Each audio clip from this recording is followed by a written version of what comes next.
Hello, my name is Bruno, and today I'm going to cover a common topic that I work with my students on regarding changing chords. And so obviously any song you play, if you're playing the rhythm, you're going to ultimately have to play some chord changes. So what we're going to do is focus on the most efficient ways of moving your fingers from one chord to another chord. In this particular case, we're going to just be a very quick video just on focusing on guide fingers and guiding fingers.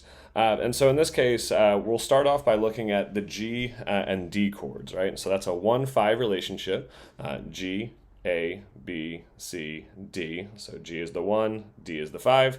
And so we're going to start off using the big chop D chord, right? Couple notes before we start. If you're not familiar with the Nashville numbering system, that 1 to 5 that I just referenced, check out my lesson on that. And as well as if you're not familiar with any of these chords, feel free to check out the chord library. They'll have more detailed explanations there as well. But starting off with this D, if I want to move to with this G, if I want to move to a D, a lot of times I'll see beginners do that, where they take their fingers completely off the fingerboard just to do the change. And while it makes sense at first, it quickly makes it obvious that it's hard. What you can do here instead is look for the guide finger, right? So if you watch my ring finger on the D string here, as I move it back, it just kind of guides my hand right to where it needs to be, right? And so if you notice that I'm not really doing much with the other fingers, I'm actually just kind of picking them up and pushing them where they need to be, but I'm not moving them way off the fingerboard. They're not coming way off the fretboard. They're just staying right where they need to be just to make that change, right? And that's all because of this guide finger right here. It allows me to quickly and easily move from one position to another and then form that chord. The fingers kind of just fall around those after you've practiced the chords enough. And so with a chord change like G to D, all right, so if you're going G, you notice that guide finger just slides back and everything else just kind of falls around it. We can do the same thing with a different pair of shapes. In this case, we'll look at A and E. So we'll look at this particular A chord, right, as well as this particular E chord. Right, so again, in this case, I have two guide fingers, right? Both my first finger and my pinky are going to be the guide fingers here. So when I'm playing an A, you can see here it's on the 2nd fret for my first finger and on the 5th fret for my pinky. If I, again, just move 1/2 step back, I can form the E chord by keeping those fingers in the same relative position on the same strings and just adding in the E and the B. So it makes for a really quick 1 to 5 change here in the key of A, right? A being the 1 and E being the 5 in the key of A. So that's another different way that you can use that guiding finger. And last, we'll look at another 1-5 relationship. That would be D to A. All right, so same basic idea, but in this case, we're going to start off with the D chord here. Now, watch my first finger.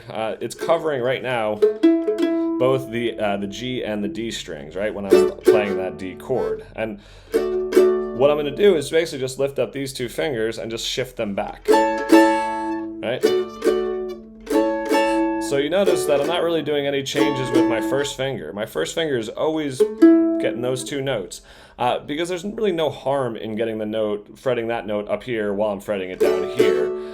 It's not going to impact the chord in any way, but if I want to make the change to A in this case, which is a very common and popular change, it makes it super quick and easy. I don't really have to think about much aside from moving these two fingers. I'm not even shifting my position here.